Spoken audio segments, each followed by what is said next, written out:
The Atlanta Hawks will tip off a brand new season 2 days before Christmas in Chicago. Their head coach is Lloyd Pierce. Lloyd Pierce joins us now via Skype. Coach Pierce, thanks for your time. And considering your team was not among those in the bubble this summer, just how anxious are you to get back to some real competition after 9 long months? And had you ever gone this long without competing against another team? In sports, no. I don't think I, I don't think in general anyone's really had to sit out this long, and for the reasons that we've had to sit out. And so it's new territory. It's unprecedented. But I think we're all pretty much used to what's been going on. We're trying to make the most of it. We're trying to find ways to make it normal and make it comfortable and really adhere to the protocols and standards that we need to just to make this thing a success. And I look forward to coaching this group. How do you view this upcoming season? How much of a challenge will it be, especially considering the safety element in the midst of this pandemic, even though, as you said, many of us have gotten used to it at this point? Well, I think it's really everything we're asking everyone. Can we follow all of the protocols and guidelines that are needed to be safe, to be smart, to be disciplined?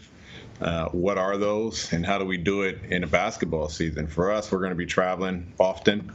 We're going to be going to and from arenas, practice facilities, and so it's really a shared commitment of us as a team, us as an organization, and us with our families to be smart, to be disciplined, and try and execute this. And we're asking all 30 teams to really do the exact same thing so that we can have a successful season.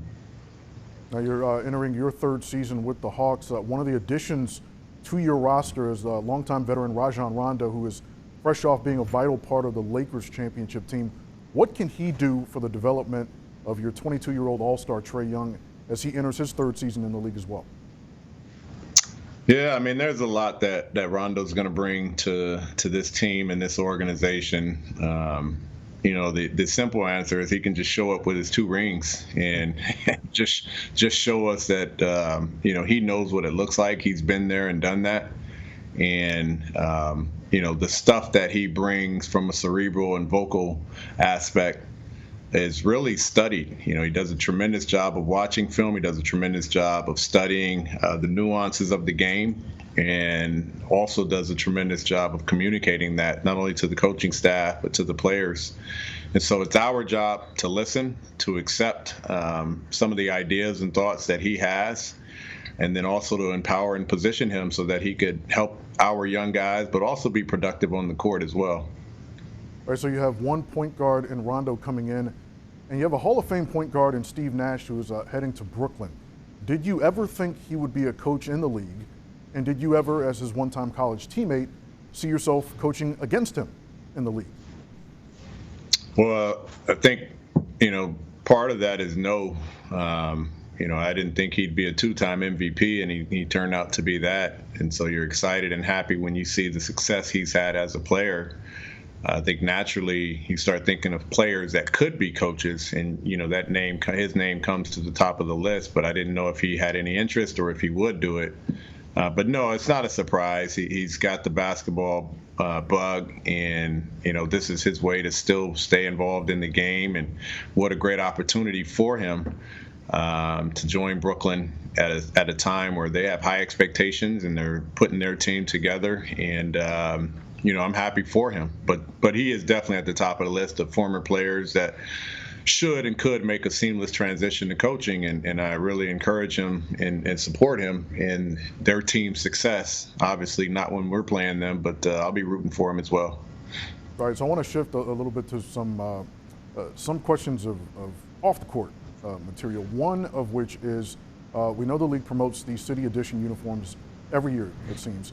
I asked my youngest son recently which was his favorite, and he said the MLK jerseys. So objectively, if you can, do you all have the best City Edition uniforms in the NBA? Without a doubt. And, I think for a number of reasons. I'm not so much into the fashion of the uniforms and comparing ours against someone else. But I think when you have an opportunity to use these City Edition uniforms to represent something greater than just your organization and really represent your community, there's nothing that's going to be able to top MLK and what MLK represents here in the city of Atlanta, here in our country, with regards to civil rights, with regards to human rights. And so there's nothing that's coming in that's going to be able to top that. And I think the beauty of having these uniforms really is we get to speak about Dr. King and his legacy every time we see our players wearing those uniforms. And so I think that's the most important aspect of it, is we're reminded of all of the many things, the great things that Dr. King and all of the civil rights leaders were able to do during the 60s in this country, particularly here in the city of Atlanta. And every time we wear those uniforms, we'll be reminded of that, and we'll be able to communicate and have conversations about it. So we're seeing some of those civil rights leaders right now. You're in a city in which I lived and worked for 9 years. At times I could just feel the tradition, the aura of Atlanta. So it's a deep thought, but I absolutely did. Have you, and it sounds like from the answer you just gave, the answer is affirmative, but does it ever hit you? All the time. I've been blessed with a tremendous opportunity to be a head coach here in the city of Atlanta. If you told me many years ago, which would be an ideal place, this would be it. For all of the reasons that we're seeing now, to be able to meet Andrew Jackson, or Ambassador Young, I'm looking at all his pictures, Ambassador Young and Reverend Joseph Lowry, and never got a chance to meet CT Vivian, but I've met his son here in the city, and to be able to communicate with those families, to be able to understand more about what they represented in the civil rights movement here in the city of Atlanta and the communities they still impact. I am on the Lowry Institute. I'm on the advisory board with his daughter, Cheryl Lowry. And so for a number of reasons, I'm really appreciative of the opportunity to be the head coach in this city, because I think it's a tremendous organization, and I think we stand for a lot of great things on and off the court. But to follow in the footsteps of so many great leaders and to really try and impact the community and the nation at the same time in a lot of different ways is a result of those previous and aforementioned leaders that we saw throughout the video. Lloyd Pierce, the Hawks organization under Tony Ressler's ownership has been flat out tremendous. It has put its money where its mouth is. If I'm not mistaken, State Farm Arena was the first sports venue to offer residents usage of the facility as a polling location. When you think about it, and you all have work to do for the January 5th runoff as well, what was that experience like for you to be part of using your house, in essence, for the good of the voters in Fulton and DeKalb counties? Well, I think it's everything. I was down there a few of the days as a volunteer, and being able to connect with a lot of people just as a greeter and trying to organize them throughout the simple and seamless process of getting to vote. And as you're meeting with people, you're also communicating and connecting and hearing their stories as to why they chose to come down to the arena, what they think of the experience. You see a little nervousness and hesitation on the way in, and you see a lot of jubilation and excitement on the way out. And I think it was an emotional experience. I think of one story where there was a gentleman and his 21-year-old son who was voting for the first time, and they actually let some people go past him in line because he just wanted to make sure his son was ready, and he wanted to give him a few more pointers and details before he got to the voting booth on how to go through the process. And you just instantly you understand that's just generation to generation being passed down on the importance of voting.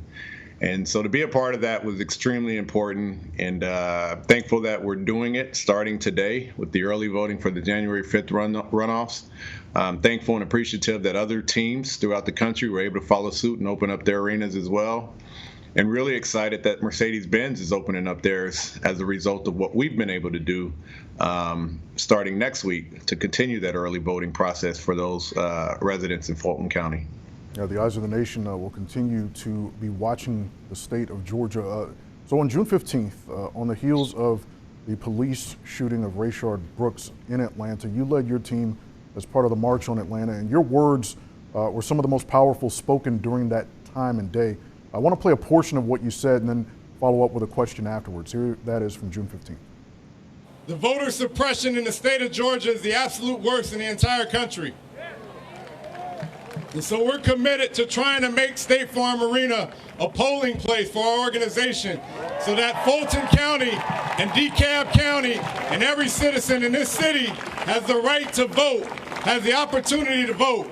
And so I want to finish by saying I was born a black man, and I know one day I'll die a black man, just as a lot of our players and coaches are on this stage. But I don't want to die because I'm a black man.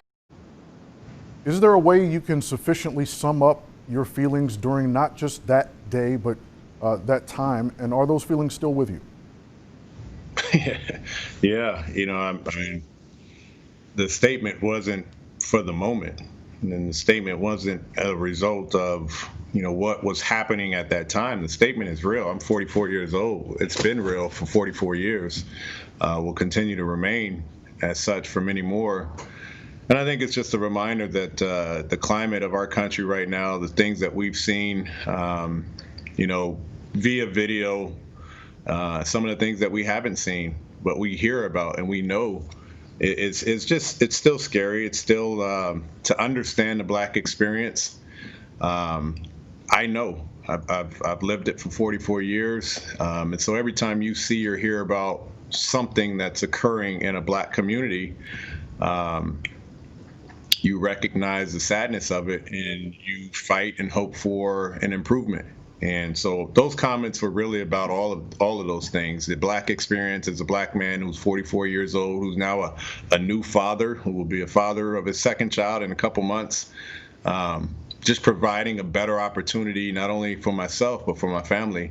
And that's what those statements reflect. Well, congratulations on the upcoming birth of your second child. We certainly hope all goes well. Last thing, and I'll let you go. December 10th, the Hawks organization made history, becoming the first sports team to secure a significant loan underwritten exclusively by Black-owned banks. The team using the $35 million loan facilitated by the brand new National Black Bank Foundation to refinance your practice facility. What does it say about your ownership? What does it say about progress that you're seeing? Yeah, from day one, Tony Ressler and Jamie Gertz have been tremendous leaders for our organization, and obviously it's a proud moment to be the first organization to work with the Black-owned bank to refinance the practice facility. But I think more so than just that gesture, they've been leaders of this organization and in this community since I've been here. During this pandemic, they've provided tremendous leadership for all of the employees of the Atlanta Hawks. They've been tremendous in allowing us to work with the county to open up State Farm Arena.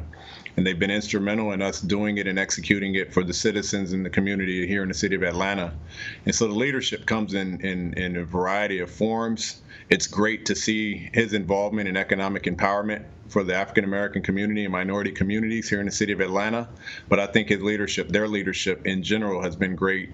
And it's one of the reasons why the Atlanta Hawks is a special organization, and really excited about what we're capable of doing on the court this year, but tremendously off the court as we've done in the past. Well, you've shown tremendous leadership as well, and we certainly look forward to watching you guys getting back to basketball. Lloyd Pierce, head coach of the Atlanta Hawks, thanks so much for your time. We appreciate it. You and yours stay safe. Happy holidays. Best of luck this upcoming season, and you and your players and staff are always welcome here on BNC. Appreciate it. Thanks for having me.